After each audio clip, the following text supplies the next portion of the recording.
বাংলাদেশে আর কতদিন আমাদের এভাবে থাকতে হবে? ৯ বছর ধরে কক্সবাজারের শরণার্থী শিবিরে বন্দি জীবন কাটানো রোহিঙ্গাদের এখন এটাই সবচেয়ে বড় প্রশ্ন। দীর্ঘদিন ধরে চলা এই সংকটের শেষ কোথায়, আর কবে নিরাপদ ও মর্যাদাপূর্ণভাবে নিজ দেশে ফিরতে পারবেন রোহিঙ্গারা, তা জানবো আজকের টাইমস বিশ্লেষণে। ২০১৭ সালের ২৫ আগস্ট মিয়ানমার সেনাবাহিনীর ভয়াবহ নির্যাতনের মুখে ৭ লাখেরও বেশি রোহিঙ্গা প্রাণ বাঁচাতে বাংলাদেশে পালিয়ে আসে। এরপর কেটে গেছে ৯ বছর, কিন্তু নিজ দেশে ফেরার স্বপ্ন আজও অধরা। কক্সবাজারের বিভিন্ন ক্যাম্পে থাকা রোহিঙ্গারা বলছেন, তারা বাংলাদেশে স্থায়ী হতে আসেননি। নিরাপদ, মর্যাদাপূর্ণ ও টেকসই প্রত্যাবাসনের নিশ্চয়তা পেলেই তারা মিয়ানমারে ফিরে যেতে চান। বর্তমানে কক্সবাজারের ৩৩টি ক্যাম্পে ১২ লাখেরও বেশি রোহিঙ্গা বসবাস করছেন। তাদের একটি অংশকে ভাসানচরেও সরিয়ে নেওয়া হয়েছে।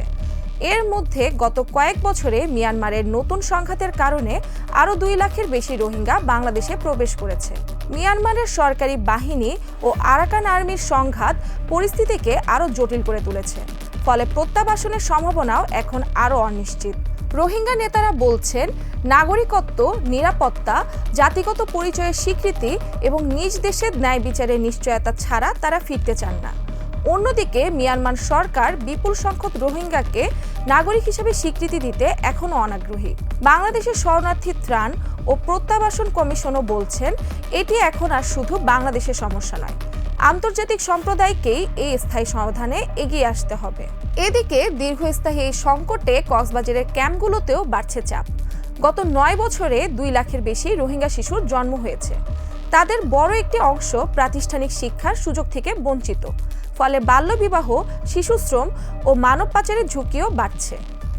আইন শৃঙ্খলা পরিস্থিতিও উদ্বেগজনক। ক্যাম্পে অভ্যন্তরীণ সংঘাত, হত্যা, অপহরণ ও অপরাধী গোষ্ঠীর তৎপরতা নিয়ে বাড়ছে শঙ্কা। শুধু নিরাপত্তা নয়, সংকট তৈরি হয়েছে মানবিক সহায়তাতেও। বিশ্বজুড়ে নতুন নতুন যুদ্ধ ও সংকট সামনে আসায় রোহিঙ্গা ইস্যুতে আন্তর্জাতিক মনোযোগ ও অর্থায়ন কমছে। তহবিল সংকটে খাদ্য ও স্বাস্থ্যসেবাতেও কাটছাঁট করতে হচ্ছে।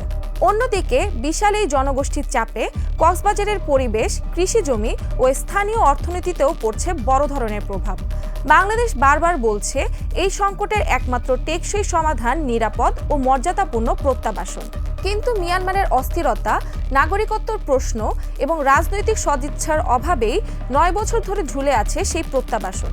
সব মিলিয়ে ৯ বছর পরও রোহিঙ্গাদের প্রত্যাবাসনের পথ পুরোপুরি খুলে যায়নি। নিরাপত্তা, নাগরিকত্ব ও অধিকার নিশ্চিত না হওয়া পর্যন্ত তাদের নিজ দেশে ফেরার সম্ভাবনাও অনিশ্চিত। আর তাই নিজেদের মাতৃভূমিতে নিরাপদে ফিরে যাওয়ার অপেক্ষাই এখন তাদের একমাত্র ভরসা। কিন্তু সেই অপেক্ষার শেষ কোথায়?